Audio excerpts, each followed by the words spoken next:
Hello friends, welcome back to my YouTube channel stock market Gyan. सबसे पहले video को start करना चाहूँगा।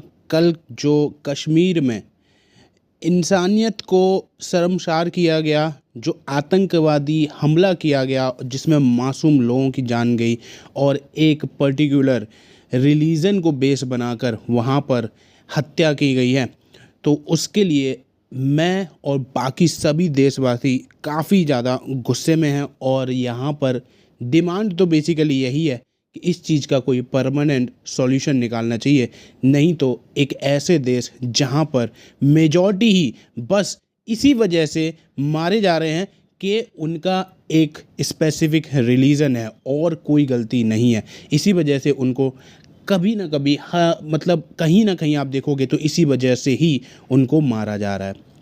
तो कल जो आतंकवादी हमला हुआ है उसमें अगर आप देखो तो जितने भी लोगों की जान गई है, मैं भगवान से आशा करता हूँ कि भगवान उनके आत्मा को शांति दे, और मेरी तरफ से, इस चैनल की तरफ से उन सभी लोगों को अभूतपूर्व श्रद्धांजलि। बाकी आपके क्या व्यू पॉइंट हैं इस पर्टिकुलर टेरर अटैक पर, कमेंट में आप ज़रूर मेंशन करिए। बात कर लेते हैं टाटा मोटर्स के बारे में।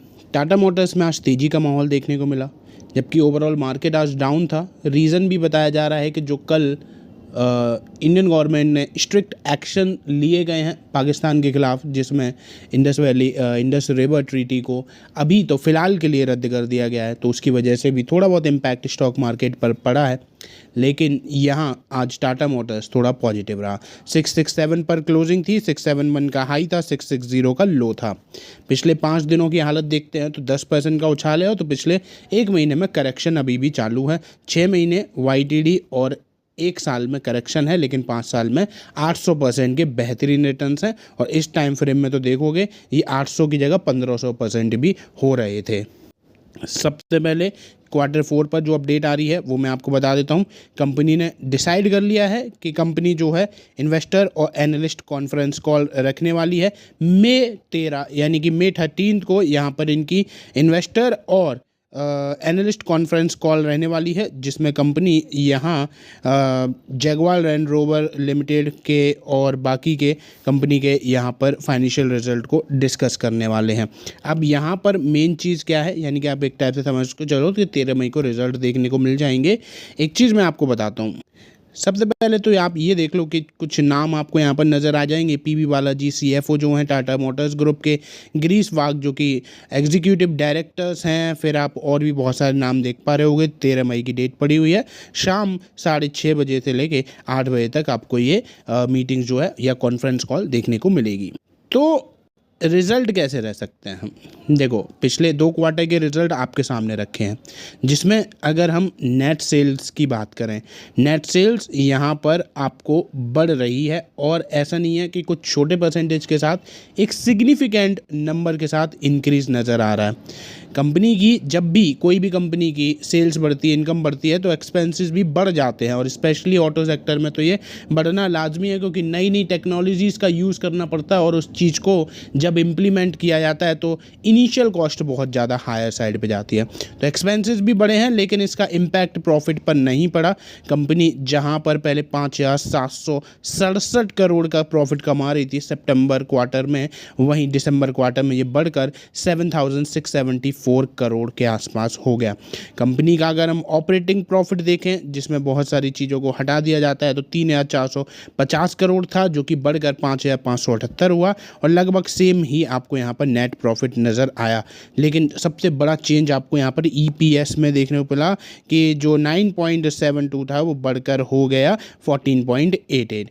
तो ये चीज़ एक अच्छी चीज़ नज़र आई कि यहाँ पर अभी तक के जो रिज़ल्ट आ रहे हैं वो अच्छे हैं, लेकिन अब यहाँ पर जब Q4 के नंबर्स आएंगे उनमें कुछ चेंजेस देखने को मिल सकते हैं इस बार ही, क्योंकि पिछले क्वार्टर में कुछ मेजर चेंजेस हुए हैं जिसका इम्पैक्ट पड़ते हुए नज़र आ सकता है। लेकिन आशा यही है कि कंपनी इस बार भी एक बार फिर से डिसेंट प्रॉफिट जनरेट करेगी, और डिसेंट प्रॉफिट आपको यहाँ पर देखने को मिलेगा, क्योंकि कंपनी यहाँ पर अपने प्रोडक्ट की क्वालिटी को काफ़ी ज़्यादा इम्प्रूव कर रही है।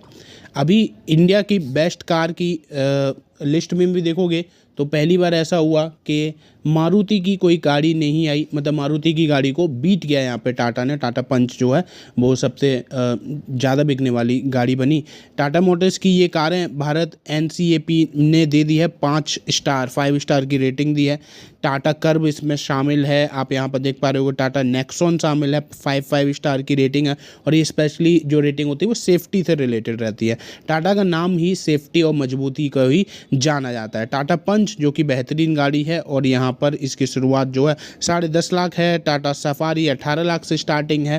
तो ये सारी चीज़ें जो है वो नज़र आ रही है कि अभी भी टाटा अपने प्रोडक्ट की क्वालिटी और सेफ्टी पर बहुत ज़्यादा काम करते हुए नज़र आ रहा है। बाकी अदर कंपनी नई टेक्नोलॉजीज़ को ज़रूर यूज़ कर रही हैं लेकिन सेफ्टी में कॉम्प्रोमाइज़ काफ़ी ज़्यादा है, इसलिए उनकी प्राइसिंग कम है। लेकिन जब भी कोई ऐसे इंसिडेंट देखने को मिलते हैं वहाँ पर टाटा सबसे आगे आपको नज़र आता है।